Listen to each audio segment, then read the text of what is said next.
ઓમ નમો ભગવતે વાસુદેવાય. પુષ્ટિ ભક્તોની વાર્તા ભાગ 2. શ્રી હરસાણીજી નિત્ય પ્રતિ શ્રી વલ્લભની સાથે જ રહે છે. શ્રી વલ્લભ લીલાની રસભરી વાતો એમને કહેતા રહે. શ્રી સુબોધિનીજી આદિ આકર ગ્રંથો પણ સમજાવે છે. સ્વમાર્ગનો સકલ સિદ્ધાંત એમના અંતરમાં સ્થાપિત કરે છે. થોડી વાર થાયને શ્રી વલ્લભ કહે છે,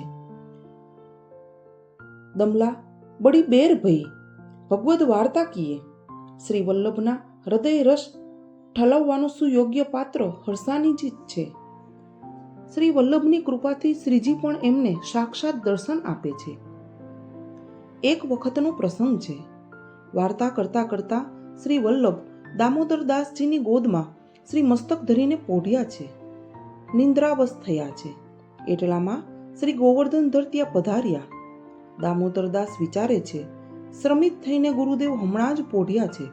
શ્રીજીના નુપુર નાદથી કે બોલાવવાથી પોતે જાગી જશે. શ્રી વલ્લભની નિંદ્રામાં ખલેલ પડશે. એવું કેમ થવા દેવાય? હરસાણીજી તરત હાથ ઊંચો કરીને શ્રીજીને સાનમાં સમજાવે છે કે આપ થોડીવાર પછી પધારો તો સારું. વલ્લભ પ્રભુ હમણાં જ પોઢ્યા છે. ત્યાં તો શ્રી મહાપ્રભુજી સ્વયં જાગી જાય છે. જુએ છે તો શ્રીનાથજી સહેજ દૂર ઊભા રહેલા છે. પોતે પૂછે છે, દમલા તે મને જગાડ્યો કેમ નહીં? શ્રીજી કહે છે, એણે તો મને સ્નાન કરીને અહીં ઊભો રાખ્યો છે. શ્રી વલ્લભ ત્યારે ઠપકો આપે છે, અરે દમલા આ તે શું કર્યું? આવું થાય? ત્યારે શ્રીજી હરસાણીજીનો બચાવ કરે છે. એને ખીજાશો નહીં. એણે તો એનો દાસ ધર્મ બરાબર બજાવ્યો છે. હું ઘણો પ્રસન્ન છું. વાત એમ હતી કે માર્ગનો સિદ્ધાંત એમને દ્રઢ થયો છે કે નહીં તેની શ્રીજી કસોટી કરી રહ્યા હતા.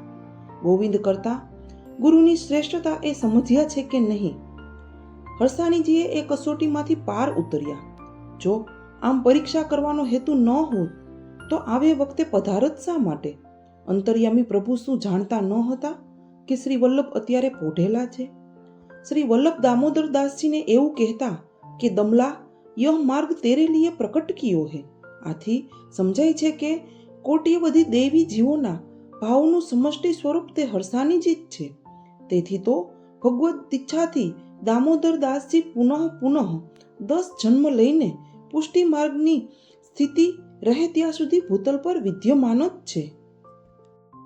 શ્રી મહાપ્રભુજી નિત્ય લીલામાં પધાર્યા ત્યારે શ્રી ગોપીનાથજી અને શ્રી ગુસાઈજીની વય નાની હતી. તેથી શ્રી વલ્લભના ગૃહની સર્વ વ્યવસ્થા સેવક ભાવથી દામોદરદાસજી કરતા. આ કાર્ય ઘણી ઉત્તમ રીતે એમણે કર્યું હતું. શ્રી વલ્લભે પ્રભુની પાસે 3 વાર એવું માંગેલું કે મારી પહેલા દામોદરદાસની દેહ ન છૂટે. એનું કારણ પણ આ જ હતું કે સ્વમાર્ગના રહસ્યો અને પ્રણાલિકાઓ શ્રી વલ્લભે એમના હૃદયમાં સ્થાપિત કરી હતી. અનેક ગ્રંથો એમને કંઠાગ્રે હતા. બાળકો વયમાં આવતા એ બધું એમની પાસેથી જાણી લે એ આપ શ્રીનો ઉદ્દેશ હતો. સંન્યાસ ગ્રહણ કરતા પહેલા આ ધ્યેય પોતે નિશ્ચિત કરી લીધું હતું. અને ખરેખર હરસાણીજીએ પોતાનો દાસ્ય ભાવ સાચવીને એ કાર્ય સિદ્ધ કર્યું. શ્રી વિઠ્ઠલેશ પ્રભુને પોતે ગ્રંથો શીખવતા, પણ કેવી રીતે? પ્રથમ બધું વર્ણન પોતે કરી જાય, પછી કહે કે બાવા તાતચરણ તો આ ગ્રંથનો આ રીતે અર્થ કરતા હતા. આપ કઈ રીતે કરો છો એ મને સમજાવો. શિક્ષક શિષ્યને શીખાવેલી બાબતોની પરીક્ષા લેને એ કાર્ય હરસાણીજી આવી ખૂબીથી કરતા. શ્રી વિઠ્ઠલેશ પણ એમની ઘણી આમાન્ય રાખતા. નાની વયમાં ગંભીરતા ઓછી હોય તે તો સ્વાભાવિક છે. એક વાર શ્રી વિઠ્ઠલ મિત્રો અને સેવકો સાથે મુક્ત હાસ્ય વિનોદ કરી રહ્યા હતા. ચિત્ત ખેલમાં હોય તો અધ્યયનમાં ન લાગે. સંપ્રદાયના પ્રચાર માટે ઊંડું અધ્યયન અપેક્ષિત હતું. વળી એ જવાબદારી શ્રી વલ્લભે હરસાણીજીને સોંપેલી હતી. હરસાણીજી ત્યાં અચાનક આવી ચડ્યા. 2 હાથ જોડીને શ્રી વિઠ્ઠલેશને વિનંતી કરી, રાજ યહ માર્ગ હાસી ઠઠ્ઠા કો નહીં હે, તાપ કલેશ કો માર્ગ હે. અને તરત જ શ્રી વિઠ્ઠલેશે એમની શિખામણનો આદર કર્યો. હરસાણીજી तुम्हारे द्वारा तात चरण मोको आज्ञा कर रहे हैं. મોટાની મોટાઈ આમ પ્રગટ થઈ. પોતે નાના છતાં ત્યારથી મોટા બની ગયા. સેવા સમયે સેવામાં ઓતપ્રોત રહેતા, વધારાના સમયમાં સાહિત્યના અધ્યયનમાં લાગેલા રહેતા.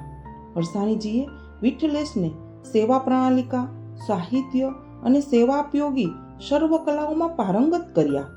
શૃંગાર રસમંડન જેવા શ્રેષ્ઠ સંસ્કૃત કાવ્યની રચનામાં પણ શ્રી દામોદર હરસાણીજીની સહાયતાનો શ્રી વિઠ્ઠલેશે ઉલ્લેખ કર્યો છે. કેવી હશે એમની પ્રતિભા! અને આ બધું જ દૈન્ય અને દાસ્ય સાચવીને કરવાનું હતું. કેટલું કઠિન કાર્ય!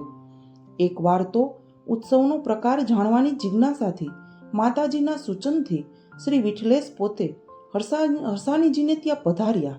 અત્યંત ભક્તિભાવથી એમને પધરાવ્યા. શ્રી વલ્લભના આત્મજ વિના વિનંતીએ પોતાને ઘેર પધારેલા જોતા હરસાણીજીના હર્ષનો પાર ન રહ્યો. શ્રી વિઠ્ઠલેશે જે પૂછ્યું તે સુંદર રીતે સમજાવ્યું. પોતે પુરુષોત્તમ સ્વરૂપ છતાં ભગવદીયનો ઉત્કર્ષ પ્રગટ કરવા હરસાણીજીને પૂછીને કાર્ય કરતા. એટલું જ નહીં, પોતે હરસાણીજીને પોતાનું ચરણોદક આપતા નહીં, દંડવત કરવા પણ ન દેતા.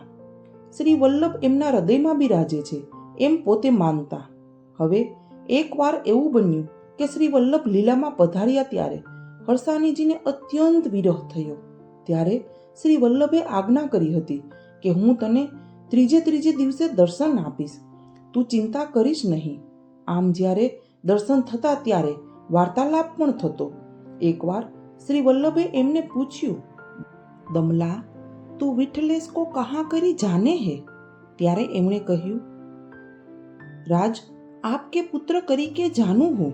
ત્યારે વલ્લભે આજ્ઞા કરી, નહીં, ઉनको મેરે ही સ્વરૂપ જાનિયો. દામોદરદાસ આ વાત સમજી ગયા. બીજે દિવસે શ્રી વિઠ્ઠલેશને નમસ્કાર કરીને ચરણોદક માંગ્યું. શ્રી વિઠ્ઠલેશે ના કહી ત્યારે શ્રી વલ્લભની આજ્ઞાની વાત કરી. ત્યારથી આપવાનું ને લેવાનું ચાલુ થઈ ગયું. અડધી ગાદી પર બેસતા તે પણ બદલાઈ ગયું. આ પ્રસંગ એ સિદ્ધાંતનું સૂચન કરે છે કે શ્રી વલ્લભ અને શ્રી વલ્લભનો વંશ વસ્તુતઃ એક જ સ્વરૂપ છે.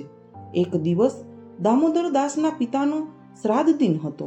શ્રી વિઠ્ઠલેશ એમના ઘેર પધાર્યા અને એમના પિતાનું શ્રાદ્ધ કરાવ્યું.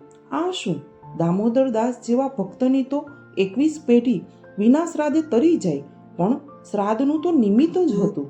આ રીતે એમના પિતાને ગુરુ સંબંધ, પુષ્ટિ સંબંધ કહો કે બ્રહ્મ સંબંધ કરાવી દીધો. ઉદ્ધાર તો નિશ્ચિત જ હતો, પણ એમનું પુષ્ટિફળ વિના રખાય કેમ? આ હતું આ પ્રસંગનું રહસ્ય.